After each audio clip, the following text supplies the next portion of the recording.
Good morning, everyone. It's Friday morning. Ooh, I'm excited. I am excited.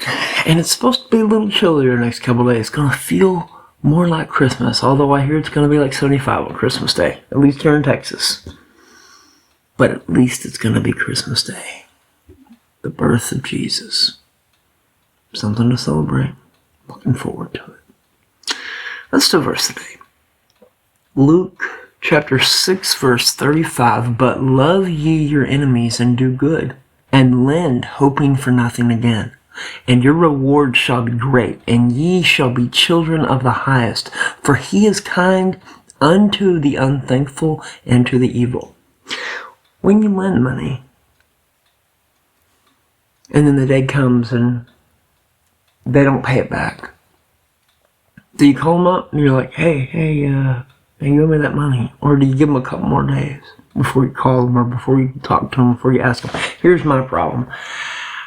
When I let someone borrow money, I never ask for it back. And why is that? Because it feels wrong.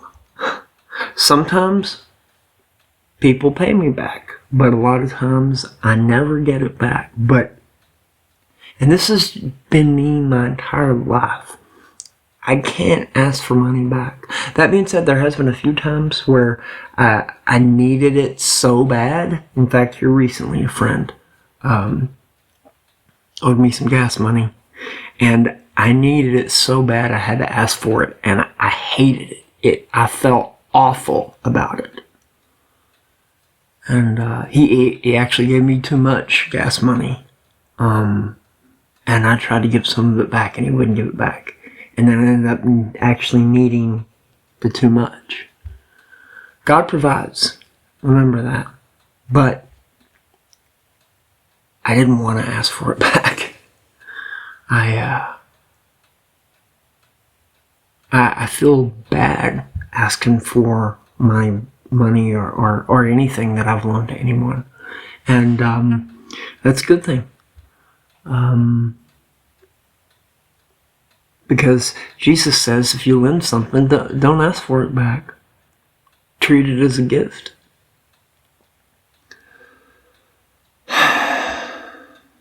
And ye shall be the children of the highest, for he is kind unto the thankful and to the evil.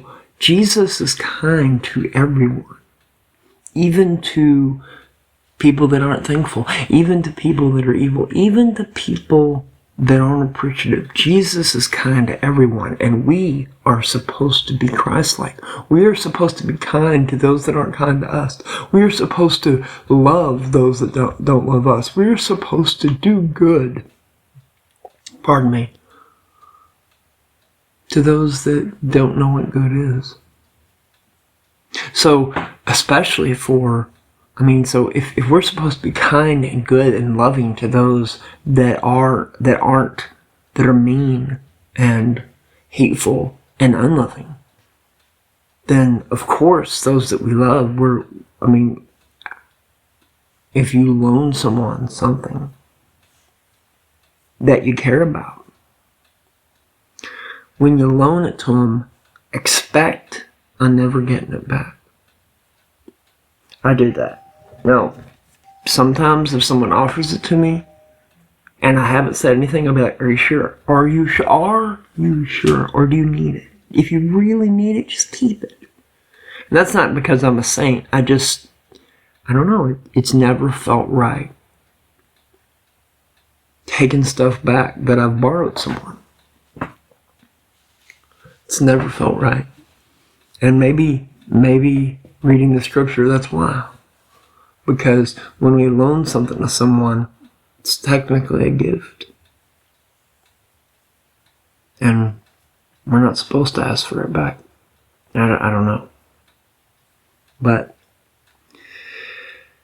the few times that they have given back, I felt bad. I wanted them to keep it. Even the times that I needed it so badly. So, yeah. Love your enemies and do good and lend, hoping for nothing again.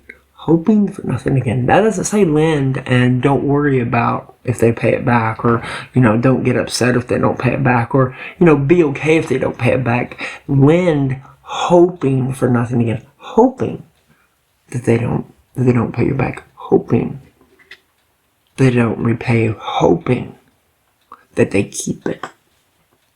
Hoping.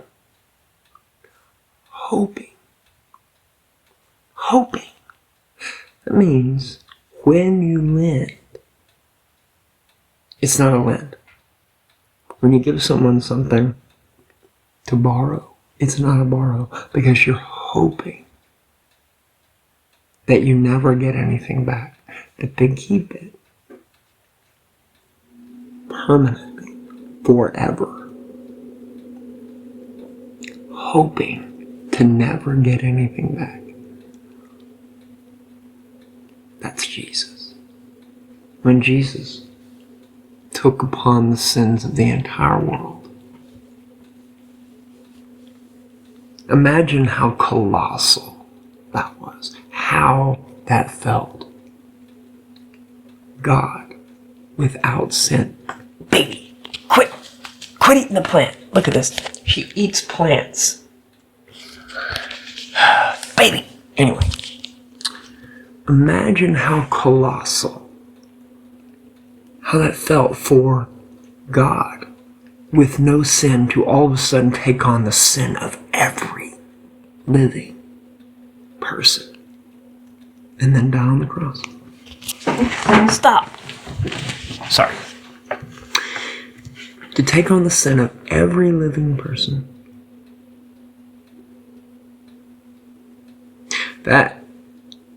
That is how I imagine when he said, oh God, why hast thou forsaken me? Because he, at that point, felt not just one sin, but the sin of everyone. And not just everyone then, everyone that will ever live. Ever.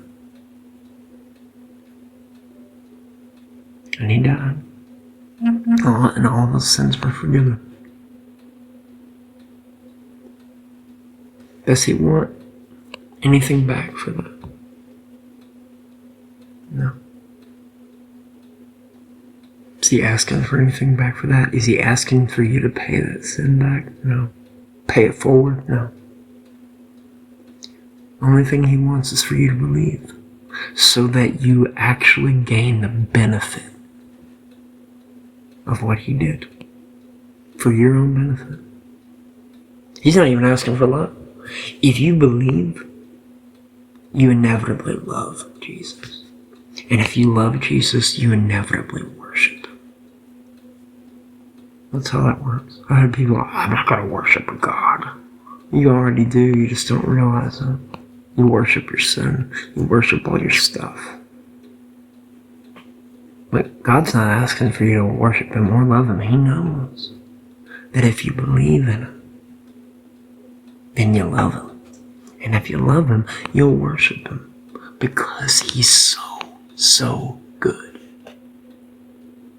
So wonderful, so amazing. Well, I hope everyone has an absolutely wonderful day. By the way, anyone that's watching, that's planning on coming to my public sermon at the hotel Sunday, we're not going to have it at the hotel. We're going to have it at my house. That's the only change. It's still going to be a sermon. It's still going to be food and stuff afterwards, but it's just going to be at my home.